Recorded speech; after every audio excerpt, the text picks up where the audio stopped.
a ir arrancando desde ya, a pesar de que no se han conectado todos los inscritos, pero vamos a ir arrancando por el tema de la puntualidad.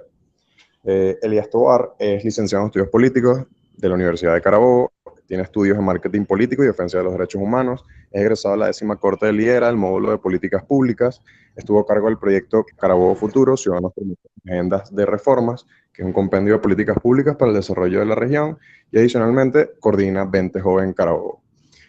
Para nosotros es un placer contar con Elías Tovar, sabemos que maneja el tema a la perfección, y bueno, muchas gracias por estar aquí, Elías, y el espacio es todo tuyo. Muchísimas gracias a ti, Javier, a José y a Wanda por la invitación, por este espacio para hablar de un tema que realmente me apasiona y en este momento tan crucial. No solamente para el país, sino para el contexto global en el que la democracia se encuentra realmente en riesgo. Y de eso vamos a hablar en esta presentación. Y bueno, antes de arrancar y comentar propiamente la historia de la democracia, quiero, porfa, José, pasemos a la siguiente lámina, de tener algunas ideas que a lo largo de la presentación quiero que tengamos en cuenta al momento de discutirla. De hecho, ya que no tanto, me gustaría que si tienen alguna duda o quieren hacer comentarios, puedan realizarlo con naturalidad para tratar de hacer esto de la manera más fluida y dinámica posible. Entonces, bueno, estos 4 aspectos son tales. El primero es el tema de la fuente de legitimidad. ¿Y qué es eso de legitimidad? Bueno, cuando hablamos de legitimidad, y en este país nos encanta hablar de eso, ¿no? La asamblea legítima, la presidencia legítima, la asamblea constituyente ilegítima, y nos paseamos por esas terminologías. Cuando hablamos de legitimidad, estamos hablando de esa capacidad que tiene cierta autoridad de que otros se plieguen ante ella de manera voluntaria. Me explico. Eh, Nosotros decimos que alguien es legítimo o no en la medida en la que otras personas reconocen esa autoridad como bien original. En el término de los que estamos hablando, se refiere a la democracia, nosotros hablamos de que una autoridad es legítima o no, si fue elegida o no de manera democrática, pero no es la única fuente de legitimidad. En la antigüedad, la legitimidad la otorgaba, por ejemplo, el linaje de sangre. Entonces, si tú eras sobrino, nieto o eras familiar, por ejemplo, de Julio César, entonces tú seguramente serías un gran emperador, por lo que sería bueno para el imperio nombrarte emperador. En otras circunstancias también la fuente de legitimidad lo era la fuerza. El que tenía más fuerza se imponía y bueno, si tú eres el que tiene más fuerza, a ti hay que seguirte y punto. En la actualidad, la fuente de legitimidad predominante es el ejercicio democrático. Otro tema que hay que tener en cuenta es la distinción entre titularidad y ejercicio. En un momento vamos a hablar del origen de la democracia en Grecia y allá no existía esta discusión, pero en la actualidad todos reconocemos que el poder reside en el pueblo, en las democracias, pero que resida en el pueblo no implica necesariamente que el pueblo la ejerza. Allí ese es también un tema del que vamos a conversar.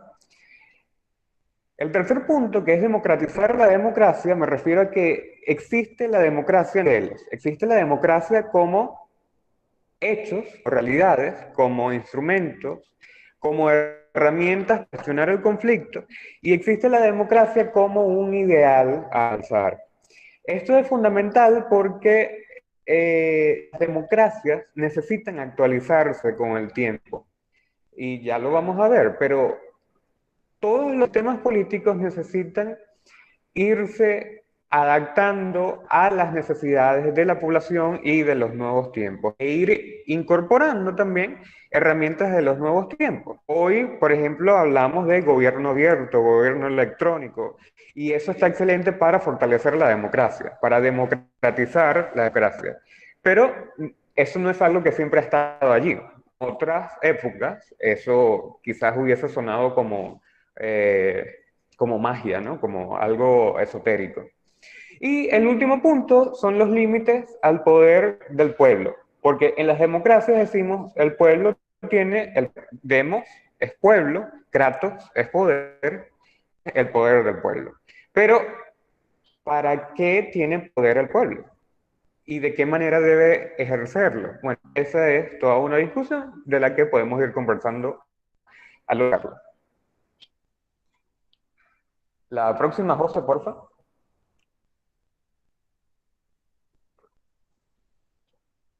Ok. Entonces, ahora sí hablemos del origen de la democracia. La democracia, como democracia directa, participativa, protagónica, de todos esos remoquetes que le ponen en la actualidad, nace en Grecia, nace en Atenas. Y nace justamente con esta combinación de palabras, demos y kratos. Demos, pueblo, kratos, poder, entonces el poder del pueblo. ¿Qué sucedía en Atenas? En Atenas, los ciudadanos iban a la plaza pública, se reunían, debatían las grandes circunstancias en las cuales se encontraba la ciudad y decidían una decisión. Sin embargo, hay que hacer algunos matices, porque debo yo decir que se ha prostituido la idea de la democracia griega como un modelo perfecto de democracia en el que todos los ciudadanos participan, y todos los ciudadanos participaban, o al menos tenían el poder de participar. Pero ¿quiénes eran los ciudadanos griegos y atenienses? Bueno, en una ciudad griega habitual podían existir 300.000 personas habitando la ciudad. Pero de esas 300.000, como máximo, y eso es una cosa casi increíble, en su punto más álgido, solamente 30.000 eran ciudadanos. Estamos hablando de que 300.000 habitantes de una ciudad y solamente 30.000 eran lo que eran considerados pueblos o ciudadanos. Es decir, la gran mayoría de la población no contaba con el poder o la capacidad de participar en los asuntos públicos. ¿Y esto por qué era así?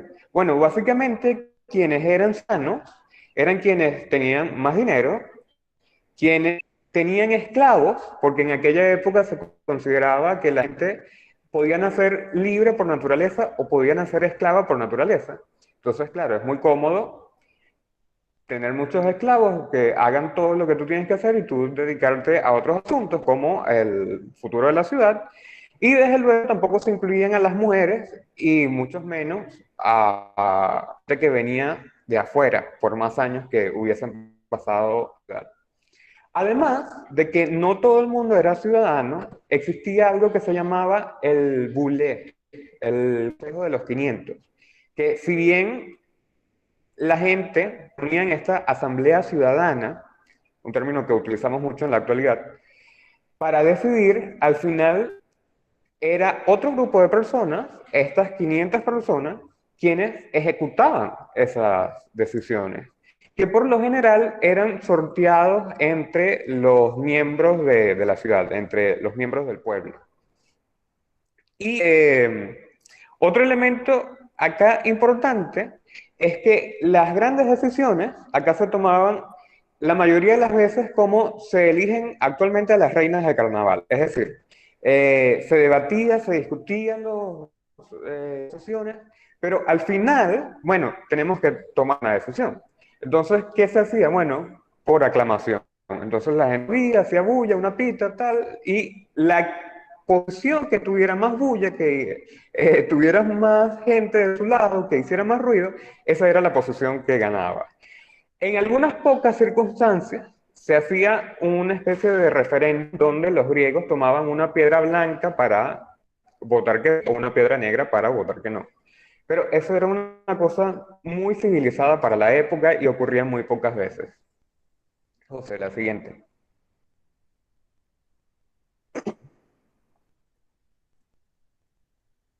Ok, este cuadro, yo sé que puede parecer un poco intimidante al principio, es básicamente la visión de Aristóteles de las de gobierno.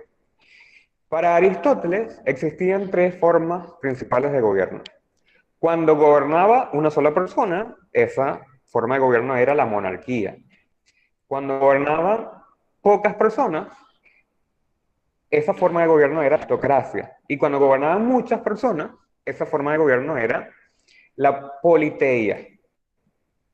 Ahora, cada una de esas tres formas tenía a su vez un gemelo malvado que era la versión degenerada del original. En el caso de la monarquía, gobernaba una sola persona, pero gobernaba en favor del bienestar público. Es decir, gobernaba en favor del interés de todos los que componían la ciudad. Cuando ese monarca empezaba a gobernar solamente para sus propios intereses, esa monarquía se convertía en tiranía. Luego, en el caso de las aristocracias, ocurría exactamente lo mismo. Cuando gobernaban pocos, pero gobernaban en favor del bienestar público, eso era realmente una aristocracia. Pero cuando eso no ocurría, sino que la gente, estos pocos, gobernaban en favor de sí mismos y sus propios intereses, eso degeneraba en una oligarquía. Y por último, y esto es clave, allí es como república y democracia, el concepto república es originalmente politeia, la versión proba de la democracia. Cuando el demos se reunía y decidía en favor de todos los miembros de la ciudad, eso se consideraba la politeia. Cuando esos ciudadanos decidían en favor solamente de sus propios intereses, de los intereses de ellos como ciudadanos, eso degeneraba en democracia. Y aquí hay un tema elemental porque muchas de las veces la democracia era vista de mala manera, porque justamente lo veían como una mala de gobierno y se vio así durante mucho tiempo.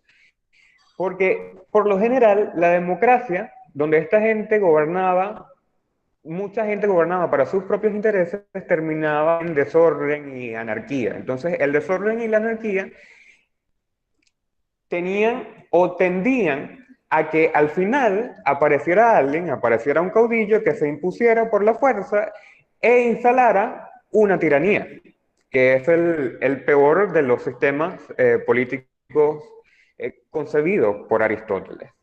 Entonces, esto es para que tengamos una idea más o menos de las formas elementales que los griegos concebían no solamente a la democracia, sino a los diferentes sistemas de gobierno. Para luego ir avanzando en las próximas e ir explicando cómo eso ha ido modificándose. José, por favor.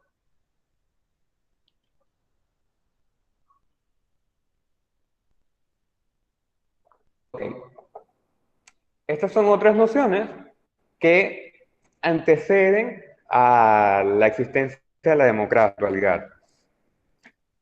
Muchas veces los griegos decían, mira, la democracia es realmente algo terrible, esto nos va a traer desorden, anarquía, y al final va a facilitar es un tirano. Entonces, la mejor forma de gobierno es la isonomía.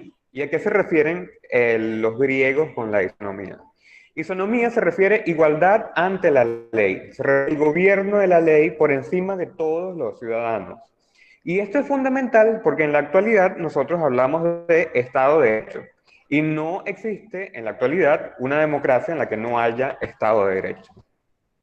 Otra noción que hay que tener en cuenta es que la institución de la representación, hay gente que la critica, ¿no? Y dicen, bueno, que cuando tú empiezas a incluir elementos de representatividad dentro de la democracia, entonces empieza a ser menos democrática. Cuando realmente es lo contrario. ¿Y por qué resulta lo contrario? Primero, porque cuando existe este nivel de representación, política tiende a irse al centro. Les pongo un ejemplo. En la actualidad, cuando estamos en procesos de negociación entre dos partes, ya sea, por ejemplo, que la gente se está divorciando, por lo general, quienes acuden ante un juez para discutir la situación son los abogados de las partes y no la parte en sí misma. ¿Por qué? Bueno, porque las partes tienen unos altos niveles de emocionalidad que pueden perjudicar el proceso, entonces envían a un representante.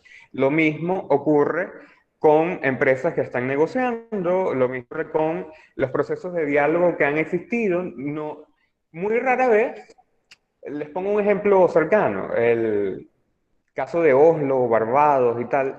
Allí la oposición venezolana negociaba con Nicolás Maduro y al final ambos en comisiones. Ni asistía Juan Guaidó al proceso de los diálogos, ni asistía el propio Nicolás Maduro. Asistían representantes de ambos grupos. Además de eso, representación supone que existe una autonomía entre la esfera pública, la esfera política y la esfera de la sociedad civil y la esfera de la actividad privada. Pero bueno, ya vamos a profundizar un poco más en las siguientes láminas. José. Okay. Todos estos conceptos, ahí se me fue el gallo, disculpen, todos estos conceptos de los que le voy a estar hablando preceden a la democracia y son constitutivos de ella. El primero es el de la soberanía. La soberanía es la idea de la propiedad privada, pero sobre un territorio determinado que llamamos nación. Es decir, España es soberana sobre el territorio español. Venezuela es soberana frente al territorio de Venezuela. Sin embargo, empezó a surgir una especie de duda de en quién residía la soberanía y por qué, ¿no? Entonces, obviamente en esos momentos donde existían reyes y cortes y tal, mucha gente decía, bueno, está claro, el soberano, quien posee ese derecho sobre ese territorio, es el monarca, el rey. Pero hubo gente que empezó a cuestionar esa realidad, porque, bueno, ¿por qué debería el monarca ser soberano? Bueno, algunos dirían, bueno, porque tuvo la capacidad de imponerse frente a otro rey. Puede ser, puede ser. Es una fuente de legitimidad. Otros dirían, bueno, que por su linaje desciende de Luis XVI o Luis XIV o fulanito de tal, entonces le corresponde ser soberano sobre ese territorio. Pero lo que nos interesa acá es cuando surge el concepto de soberanía popular, es decir, la soberanía reside en el pueblo. Y esto, que es un concepto fundamental para las democracias, surge originalmente para justificar al rey. Es decir, mira, la soberanía reside en el pueblo, pero de alguna manera el pueblo le entrega soberanía al rey para que sea él el que se encargue. Realmente nosotros nos tenemos que ocupar de otras cosas y realmente darle cabeza a eso es como muy complicado.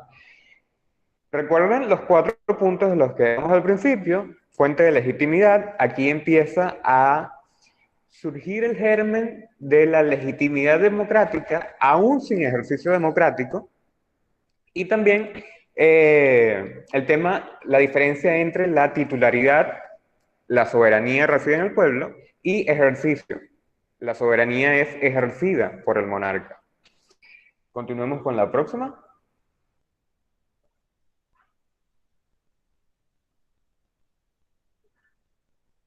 Ok, la regla de la mayoría. Esto es bien interesante porque a nosotros nos parece obvio en la actualidad que gracias gana la mayoría. Y bueno, de cierta manera, para los griegos y para las democracias antiguas eso es, pero esa idea no estaba en la mente de nadie. Básicamente para los griegos la cosa era más o menos así. Por ejemplo, si nosotros reuníamos en la plaza para decidir si íbamos en la guerra contra Esparta o contra Colombia, en nuestro caso, digamos, lo que se imponía, la idea que se imponía era la idea de la unanimidad. Porque si ganaba la idea de ir a la guerra con Colombia y yo no estaba de acuerdo, yo entendía que el futuro de la ciudad, el futuro de mi nación estaba ligado a mi futuro propio. Entonces, si nosotros perdíamos, si nuestra ciudad perdía, nosotros nos íbamos a convertir en esclavos. Entonces, al final, aunque yo no hubiese estado en el proceso de decisión, yo estaba en fusión final y tenía que defenderla hasta el final. Porque sabía que lo contrario era pues convertirse en esclavo o convertirse en un cadáver. Ahora, ¿de dónde surge la regla de la... Bueno, la regla de la mayoría tampoco surge en estos modelos democráticos antiguos, sino que surgen los conventos, surge allí. Porque en esos conventos, los monjes y las monjas tenían que decidir quiénes eran sus superiores. Pero a diferencia de lo que pasaba con los reyes, ningún monje o ninguna monja podía decir que ella era de la madre superiora, qué sé yo. Nadie puede decir en la actualidad, mira, no, yo desciendo de la Madre Teresa de Calcuta, entonces yo debo de ser la superiora de este convento. Eso no cabe, porque además existe un voto, un castidad, número uno. Y número dos, tampoco, si eres un monje y estás decidiendo entre monjes, vas a caer a golpes con otros monjes para decidir quién va a ser quién va a dirigir el convento. Entonces lo que se hacía era, bueno, un proceso de votación secreta, proceso de votación donde la gente agarraba un papelito, metía el nombre en una urna y allí se elegía quién iba a ser el superior. Es decir, las redes democráticas actuales surgen gracias a las órdenes eclesiásticas y los monasterios. Sin embargo, todavía no existe claramente allí la regla de la mayoría. Es como un atisbo, ¿no? Porque lo que ocurría era que, bueno, la gente participaba, estos monjes participaban y se iba a una segunda vuelta y se iban eliminando a los monjes que menos votos hasta que quedaba el que tenía mayor cantidad de votos.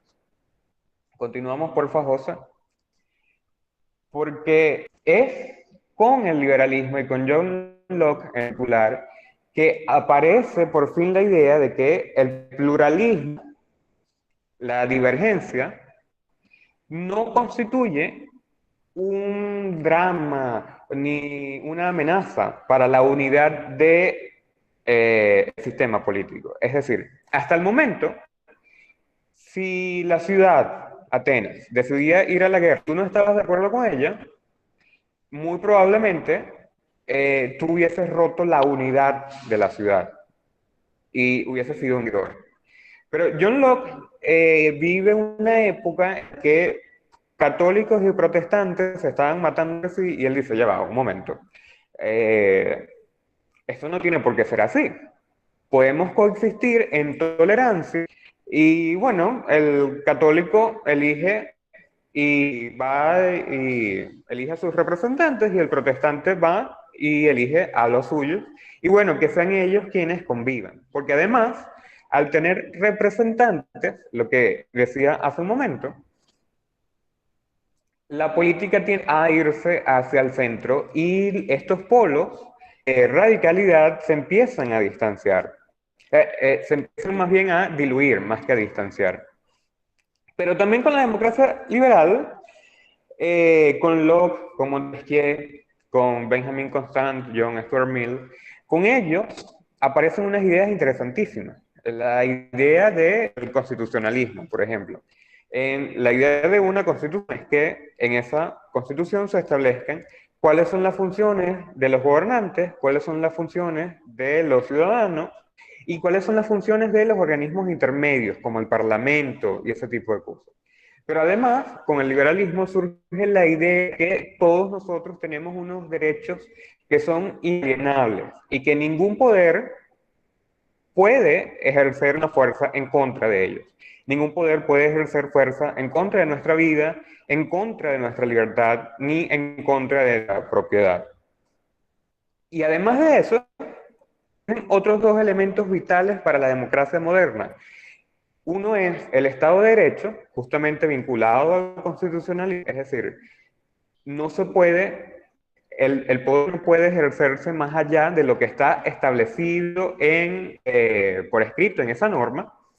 Y número dos, surge la idea de la separación de poderes, porque la cosa era más o menos así. Si nosotros tenemos unos derechos que son inalienables y que corren riesgo frente a la gente que tiene poder, bueno, entonces la mejor decisión es limitar al poder y verlo como un mal necesario. Es necesario que exista alguien que se encargue de ejecutar las leyes, es necesario que alguien se encargue de redactar las leyes y es necesario que alguien se encargue también de interpretarlas. Pero, bueno, si nosotros logramos que esas personas no son las mismas, pues la cosa puede funcionar bien. Y esas ideas son las que fundamentan hoy la idea de la democracia liberal, la democracia moderna. Ahora, continuamos con la siguiente.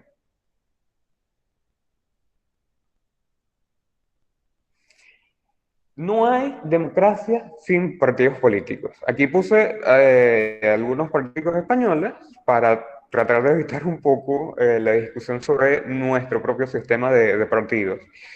Pero es algo pues, fundamental, porque en la medida en la que aumenta la cantidad de personas, recordemos que en las griegas, como máximo, solamente tenían 30.000 ciudadanos. Pero en países como los nuestros, donde hay millones de ciudadanos, pues se vuelve muy complicado que esa gente vaya y discuta todo, y discuta todo en un solo sitio. Entonces se vuelve, además, con la institución de la representación, se vuelve necesario que la gente se agrupe. La gente se agrupe de acuerdo a sus intereses, de acuerdo a sus ideas, las ideas similares. Si Javier, José y yo tenemos una idea similar, entonces podemos crear un grupo y ese grupo puede entonces participar en elecciones para llevar esas ideas a la realidad. Y déjenlo bien, porque es un tema de practicidad. En el caso, por ejemplo, de Estados Unidos, que es más sencillo porque solamente hay dos grandes partidos, si a ti te interesa que te bajen los impuestos, tú puedes tener una idea de que, bueno, los republicanos, por lo general, están a favor de que bajen los impuestos. Entonces yo voy a votar por el candidato republicano. Pero si tú lo que quieres es, no, quiero, bueno, que haya más subsidios y que se apoye a la gente pobre y tal, y eso por lo general lo hacen los demócratas, entonces yo voto por el Partido Demócrata. Eso porque simplifica la vida a la gente, simplifica el proceso de toma de decisiones y además la gente se puede dedicar a otras cosas, se puede dedicar a trabajar porque ya no existen esclavos, se pueden dedicar a los asuntos del hogar porque ya no existe mujer que está necesariamente obligada a cumplirlos. Y de manera de que tú puedes tomar entonces una decisión sin tener que dedicarte exclusivamente al ámbito público, al ámbito político. Porque esto lo quiero destacar. De nuevo, antes de pasar a las siguientes láminas. Se idealiza el sistema democrático ateniense, pero al final Atenas y Grecia se devoró a sí misma. Se devoró a sí misma por dos razones fundamentales. La primera, un sistema económico basado en la esclavitud, que desde luego no era demasiada riqueza, número uno. Y número dos, una hipertrofia de la política, porque el ciudadano, como no tenía más nada que hacer, porque los negocios y todas esas cosas se las llevaban sus subordinados, pues solamente se dedicaba a la política. Y cuando tú te dedicas solamente a la política y no existe más nada en el mundo, sino lo público, la relación con el otro tiende a ser conflictiva. Y la relación con el otro devino entonces en guerras entre ciudades y devino también en, bueno, ya que somos nosotros los que vemos cuáles son las leyes y tenemos la potestad para hacer las leyes y no tenemos más nada que hacer sino hacer las leyes, bueno, vamos a cambiarla todos los días. Y una vez que cambia sus leyes todos los días, pues es una sociedad que está condenada a caso. Siguiente, José, por favor.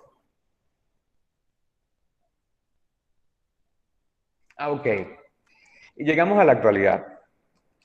En la actualidad les voy a dar primero un resumen de cómo se distingue la actualidad y luego de un par de problemas que tenemos. La democracia en la actualidad cumple con 7 u 8 elementos que los establece Robert Dahl. El primero es que hayan funcionarios electos y que sean ellos quienes gobiernan. Bueno, es elemental que tú votes y la persona a la que votes sea quien ejerza el poder. Número uno. Número dos, esa elección se tiene que producir con condiciones que aseguren el nivel de democracia, es decir, que el voto sea secreto, que se respete el derecho de la mayoría a decidir, y obviamente que no haya trampa y que sea transparente el proceso. El tercer elemento es que el sufragio sea universal. A diferencia del piense, que solamente un 10% menos de la ciudad era realmente ciudadano, la idea en la actualidad es justamente expandir el nivel del demos. Es decir, que cada vez hayan más ciudadanos con los mismos derechos. Desde luego, se abolió la esclavitud, desde luego, hoy las mujeres pueden votar en la mayoría de los países, todavía en Oriente Medio y en algunos otros estados existen todavía limitaciones frente a eso, pero se ha avanzado mucho en ese sentido. Hoy existe esto del sufragio universal. De que todos podamos votar, es necesario que todos podamos ser electos, es decir, que todos tengamos el mismo derecho a participar en la elección para ser elegido, para que me voten a mí, para que voten a José, para que voten a Wanda, etc. No existe además democracia sin libertad de expresión, porque desde los atenienses, ¿qué hacen los atenienses? Reunirse para expresar su opinión. ¿Y qué hacemos nosotros en la actualidad? Vamos a elección a expresar nuestra opinión. No existe democracia sin libertad de expresión, por lo que eso es un elemento fundamental. En concordancia con esto, además, la libertad de expresión debe de existir en la medida en la que existen una diversidad de medios antes de información, porque si yo me quiero expresar, me puedo expresar por determinados canales, pero otras personas, José, quizás pueda preferir otros. Algunos ejemplos.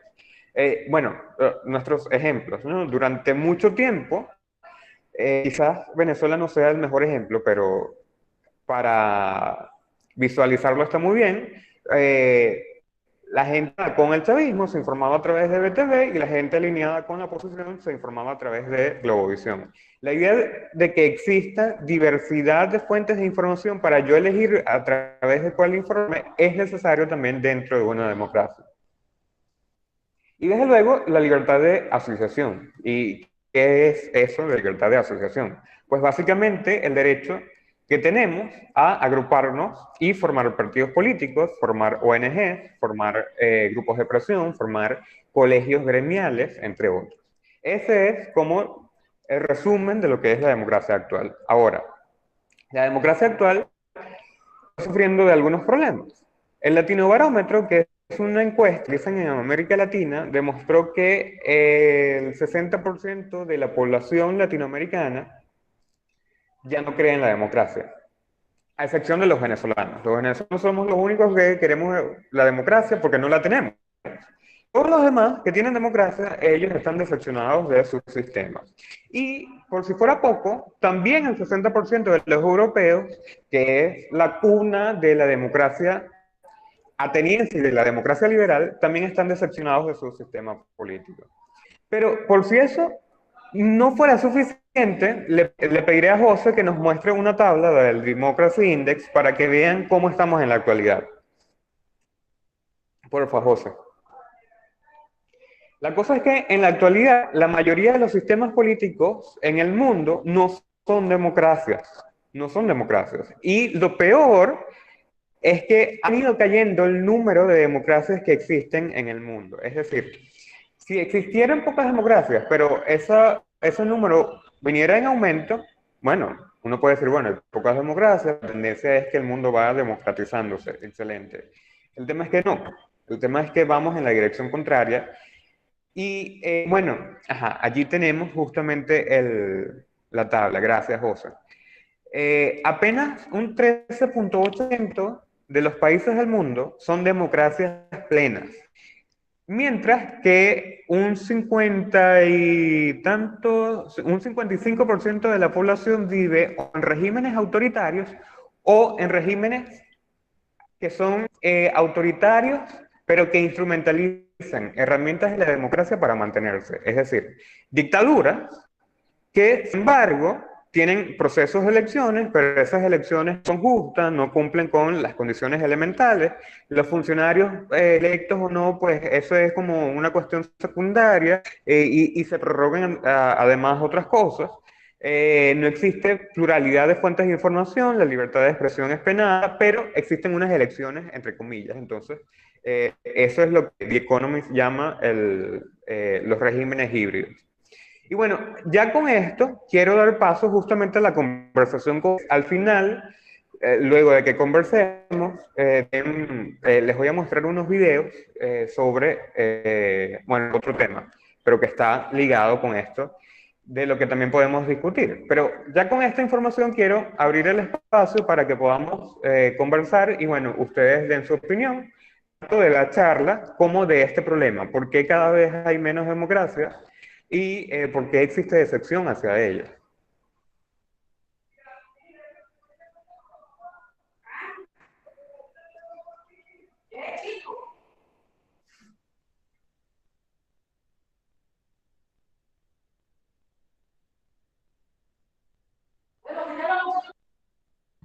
Bueno, por acá pueden abrir sus micrófonos sin problema, o si quieren levantar la mano, quieren hacer la discusión por chat, como ustedes prefieran, tienen el espacio abierto con Elías acá.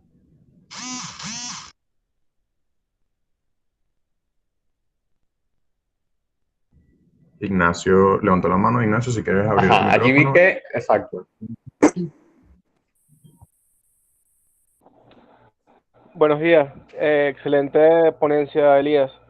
Eh, yo creo Gracias. que, en mi opinión, sí, en mi opinión, la democracia, se ve afectada por la demagogia, a veces por las falsas promesas este, y la inacción de algunos políticos o buscar el populismo en lugar de atinar a políticas que sean, este, ¿cómo es la palabra? Que sean de soluciones, que sean positivistas. Este, creo que Ok. esa es una de las claves que yo veo para tener una mejor democracia, que sea participativa, que haya un gobierno abierto y que la participación ciudadana sea la protagonista en el caso de una democracia participativa. Ok, excelente, Ignacio. Muchas gracias por esos comentarios. Allí hay dos elementos que quiero tocar que me parecen excelentes para esta discusión. El primero que comentabas, bueno, de la demagogia y eso. ¿Se acuerdan de la lámina que mostré hace unos minutos al principio de la presentación sobre las diferentes formas de gobierno en Aristóteles? Pues es posible que estemos viviendo en la actualidad con una de esas formas degeneradas de los sistemas políticos.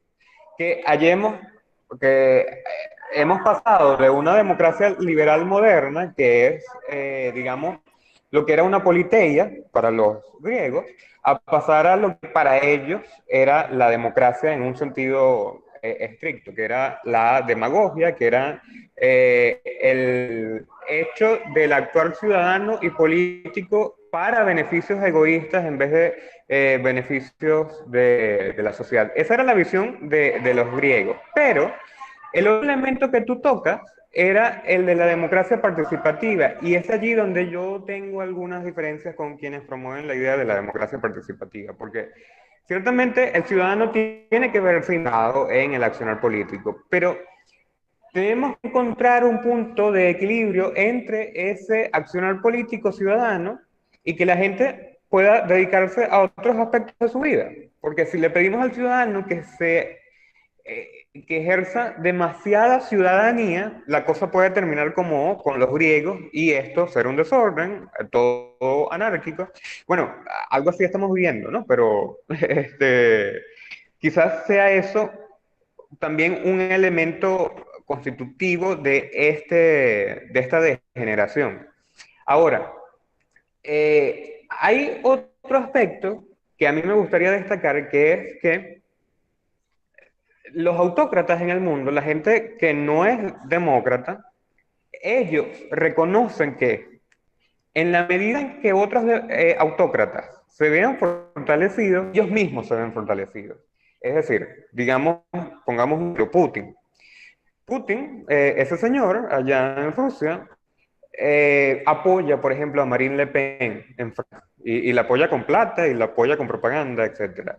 Pero también apoya a Maduro, y estos, Maduro y Marine Le Pen parecieran estar en opuestos ideológicos, Pero Putin reconoce que en la medida en la que esos dos estén fortalecidos, él también lo estará.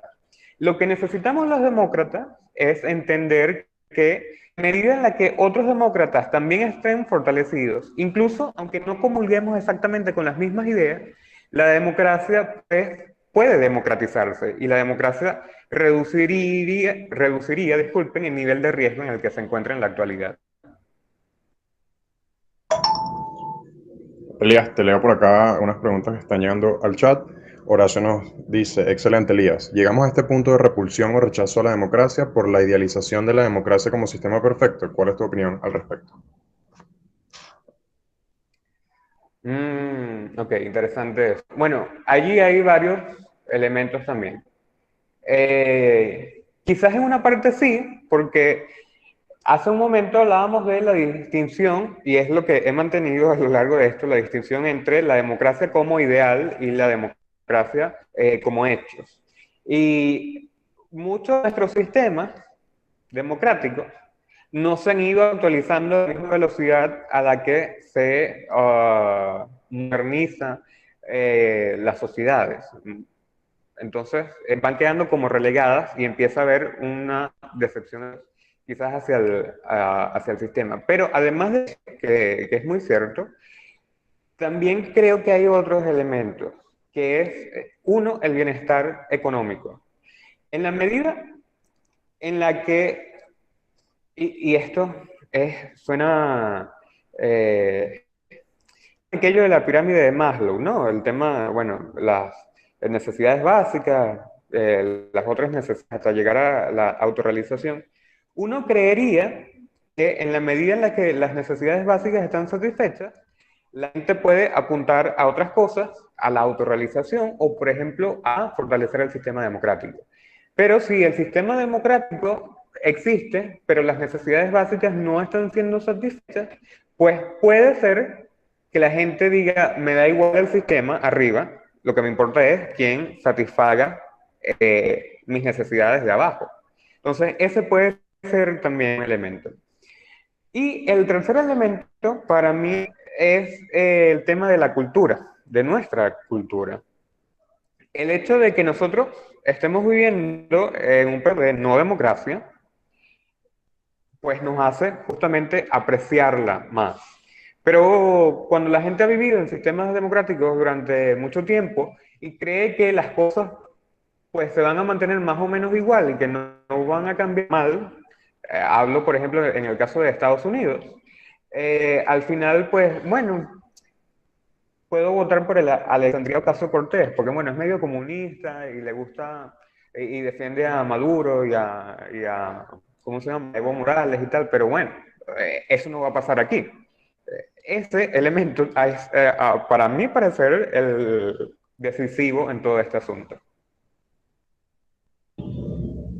Bien, Elías, te leo la segunda que tenemos por acá. Daniel nos dice, buenos días, escribe Daniel, tengo una pregunta. Elías, dijiste que los griegos usaban un sistema llamado isonomía, el cual comparaste con lo que es el Estado de Derecho hoy en día. ¿Cuál sería la diferencia entre ambos? Bueno, básicamente es que el Estado de Derecho actual es mucho más sistematizado que aquel. Aquel era solamente la noción de que debería existir una ley bajo la cual todos nos rijamos, pero era simplemente la idea, digamos, en abstracto. El Estado de Derecho actual es un sistema, pues, burocratizado, mucho más sistémico, y bueno, además existen todo tipo de normas, desde la Constitución hasta las ordenanzas municipales. Y además, con el tema del Estado de Derecho, el acompañante fundamental y lo distintivo frente a los griegos es la idea de la separación de poderes. Existe un poder judicial que se encarga de interpretar las leyes y que se cumplan adecuadamente. Bueno, Elías, y por último tenemos un comentario de Ignacio que dice, yo he leído que la democracia de las peores ideologías es la mejor opción de todas. Tal cual, Ignacio. De hecho, Churchill decía, mira, la democracia es el peor tema político que existe, pero Es el peor sistema político que existe, a excepción de todos los demás. O sea, eso era lo que decía Churchill. No sé si hay otros comentarios, porque si no los hay, me gustaría que José pasara algunos los videos que tenemos allí pendientes.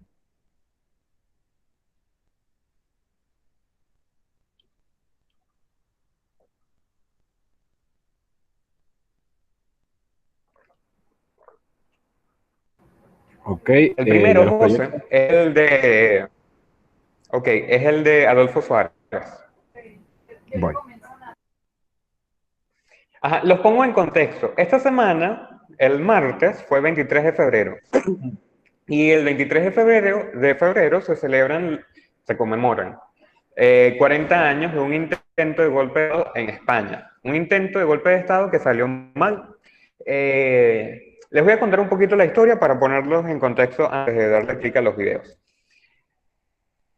España vivió durante mucho tiempo una dictadura, el régimen de Franco. Al morir Franco, los propios ministros de Franco y el propio país, que era el heredero político de Franco, dijeron, mira, hasta aquí. Esto tenemos que conducir al país, a España, a un sistema democrático, tenemos que aplicar cambios y tal. Realmente existió resistencia de parte especialmente de los militares.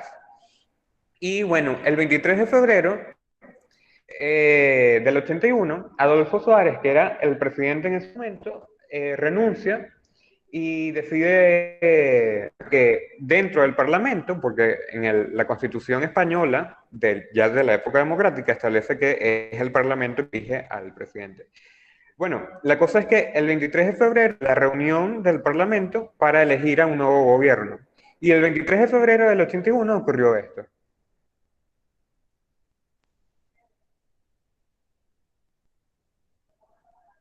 Quiero que sean detallistas, porfa, con el video.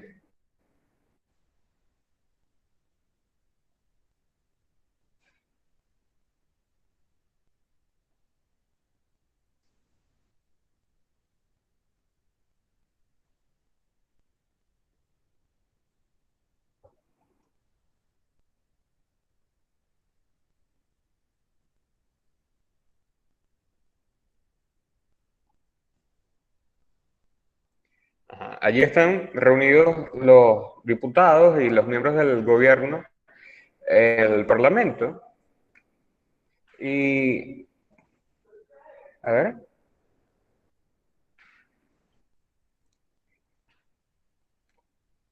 entra Antonio Tejero, que era un teniente coronel en el Parlamento. Eh, bueno, creo que no se escucha, no sé si lo logran escuchar, pero Antonio Tejero allí dice quieto todo el mundo. Y el que se está parando allí, que ven allí que se para y se le enfrenta, es... se me olvidó. Él era el vicepresidente, se me olvidó ahorita el nombre. Gutiérrez Mellado. Gutiérrez Mellado lanza en contra de Tejero, porque el Gutiérrez Mellado había sido general del ejército, y bueno, Tejero empieza a tiros y todo el mundo se lanza al suelo, menos dos personas, menos tres. Las dos que salen en el video, puedes echar un poquito para atrás, José, solamente un poquito, cuando todo el mundo se lanza al suelo. Ajá, ahí, ajá, allí justamente, cuando, un poquito, allí, ajá, allí solamente hay dos personas de pie, ahí ponle pausa. Gutiérrez Mellado, que fue la persona que se abalanzó él contra Antonio Tejero, y la única otra persona que está aquí sentada es Adolfo Suárez, el presidente que estaba renunciando en ese momento. ¿Y por qué quiero destacar esto? Bueno, le voy a pedir a José que ponga los otros dos videos antes de que detallemos un poco más la situación. Porfa, José. El, los minutos que te pedí del documental.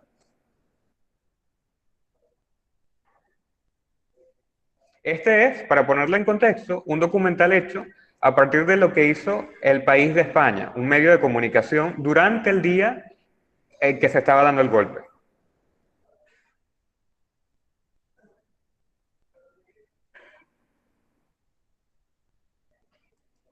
José, pero por alguna razón no se está escuchando. No sé los demás si lo escuchan, pero al menos yo no. Ok, un momento.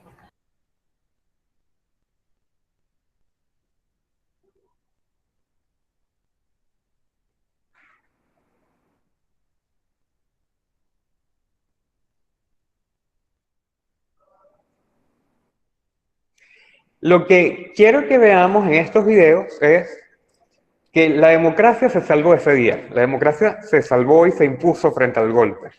Pero ¿por qué se salva? Bueno, se salva por el carácter de sus líderes y el carácter de su sociedad. Dale, por favor, José. A ver si ahora sí. Paramos, y por algún motivo paramos porque veíamos luz, pues paramos la furgoneta. Como no había movimiento ya de gente ni tráfico, y yo no soy muy decidido y vi las luces y digo, pues aquí me meto. Y había una chica de estas de alterne sentada en su taburete, así, un hombre, y yo allí entro, ahí con la Constitución. Y claro, me miraba así. No sé, yo debí de dejarle el pelo y me volví como... Otra vez, no tuve éxito. No tuve éxito porque aquella se quedó como yo intento que hice. La decisión esa de distribuir el periódico sabíamos que iba a llegar a poca gente, pero la radio empezó a difundir el editorial que llevábamos en primera página. La radio hizo una labor importantísima en los primeros momentos. José María García se había apoderado del micrófono y estaba radiando el golpe de Estado como si fuera un partido de fútbol. Estaba entusiasmado. Yo creo que pensando que iba a tener la gran exclusiva, que era ser el primero en entrevistar a Tejero. Da igual que diera un golpe, que te es lo de menos, yo el primero. Había una cabina que era la cabina que conectaba todo el sistema de megafonía, todas estas cosas y tal. Desde ahí había diputados que estaban con radios. Fue un aparato de radio que cogió Fernando Abril y nos subimos ahí arriba detrás de una columna para oírlo. Me acuerdo que uno, no sé quién era, pero decía, Ayuna, apaga eso porque como te vean con un transistor te pegan un tiro, ¿no? En la radio se dijo que El País había salido y sobre todo se leyó el editorial del País. En la hora de un atentado alevoso contra el pueblo español a manos de unos hombres armados que pretenden por la fuerza sustituir la soberanía de los ciudadanos, El País sale a la calle en defensa de la ley y de la Constitución. La rebelión debe ser abortada, sus culpables detenidos, juzgados severamente y condenados para ejemplar escarmiento de la historia. Eso devolvió a la gente la esperanza. No está todo perdido. Es decir, esta voz no la han acallado y esta voz se pronuncia de manera rotunda. El comentario editorial del País continúa diciendo: los españoles deben sumarse a la gran protesta nacional e internacional y movilizar por todos los medios a su alcance la voluntad popular en defensa de la legalidad. Fue bastante importante para la gente que vio que había una respuesta, ¿no? Y que había una llamada a defender la Constitución a toda la sociedad española. Generó mucha conciencia respecto a lo que estaba pasando fuera de Madrid y sobre todo en las provincias. Cuando yo vuelvo al periódico, me dice Juan Luis Cebrián, dice, bueno, como va toda la cosa, y me dice, hay que salir con el periódico, hay que llegar al Congreso. Para que vean que el periódico ha salido y para que vea Tejero que esto no lo tiene tan fácil fuera de las Cortes, ¿no?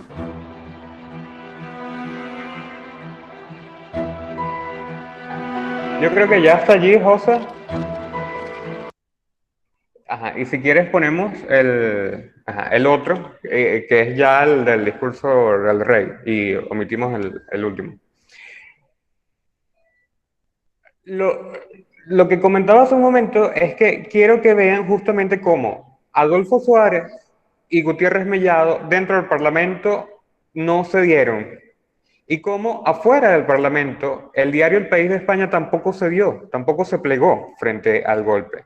Y lo más importante, el jefe del Estado, que era Su Majestad el Rey, don Juan Carlos, claramente tampoco se plegó, pero existía la duda, porque mucha gente decía, bueno, si Juan Carlos es el heredero de Franco y esta gente está actuando más o menos bajo la misma ideología, es muy probable que el rey esté apoyando y avalando el golpe.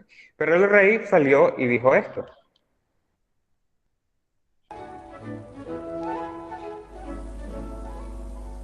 Al dirigirme a todos los españoles, con brevedad y concisión, en las circunstancias extraordinarias que en estos momentos estamos viviendo, pido a todos la mayor serenidad y confianza y les hago saber que he cursado los capitanes generales de las regiones militares, zonas marítimas y regiones aéreas la orden siguiente. Ante la situación creada por los sucesos desarrollados en el Palacio del Congreso y para evitar cualquier posible confusión, confirmo que he ordenado a las autoridades civiles y a la Junta de Jefes de Estado Mayor que tomen todas las medidas necesarias para mantener el orden constitucional dentro de la legalidad vigente. Cualquier medida de carácter militar que en su caso hubiera de tomarse deberá contar con la aprobación de la Junta de Jefes de Estado Mayor. La corona, símbolo de la permanencia y unidad de la patria, no puede tolerar en forma alguna acciones o actitudes de personas que pretendan interrumpir por la fuerza el proceso democrático que la Constitución votada por el pueblo español determinó en su día a través de referéndum. Listo. ¿Qué une a Gutiérrez Mellado, a Adolfo Suárez, a la actuación del país y la radio y a la actuación del rey? Lo que los une, el hilo conductor que existe allí, es el carácter decisivo de cada uno de ellos, el carácter de yo estoy con la Constitución, yo estoy con la democracia, y punto. Esa actitud fue la que salvó a la democracia. Si eso no hubiera ocurrido, si alguno de ellos hubiera dudado, o más que dudado, hubiera no actuado, pues la historia de España hubiese sido otra, incluso hasta la actualidad. Y el golpe muy probablemente hubiera triunfado, porque la mayoría de los cuarteles militares coqueteaba con la idea del golpe y coqueteaba con la idea de darle fin a ese mamotreto de gobierno democrático e imponer ellos, así como habían vivido durante ya varios años. Lo que detuvo el golpe es la actitud.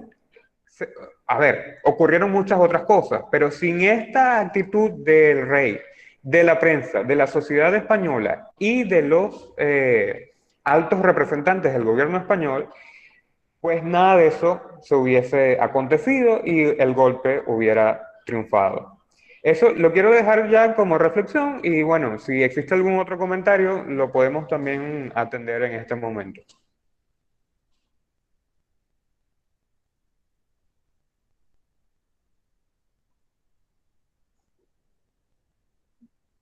Bueno, siéntanse libres de abrir el micrófono y hacer sus preguntas si tienen que hacerlas, o algún comentario que quieran agregar a la discusión.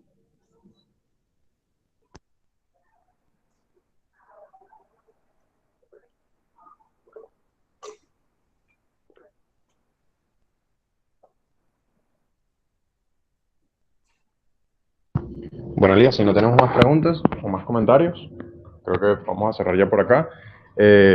Primero agradecerle a los participantes por estar acá conectados. Y segundo, Elías, brillante como siempre. Un placer para nosotros poder contar contigo en esta formación. Y bueno, en nombre de toda la organización, darte las gracias por acompañarnos el día de hoy. Bueno, muchísimas gracias a ti, Javier, por la invitación y muchísimas gracias a Voto Joven por el espacio. Y muchísimas gracias a todos los participantes por estar aquí y estar, escuchándome a mí hablar sobre este tema. Bueno, vamos a estar haciéndoles llegar un form de feedback para que nos hagan llegar cuáles son sus impresiones de este tipo de actividades y la grabación del video. Así que bueno,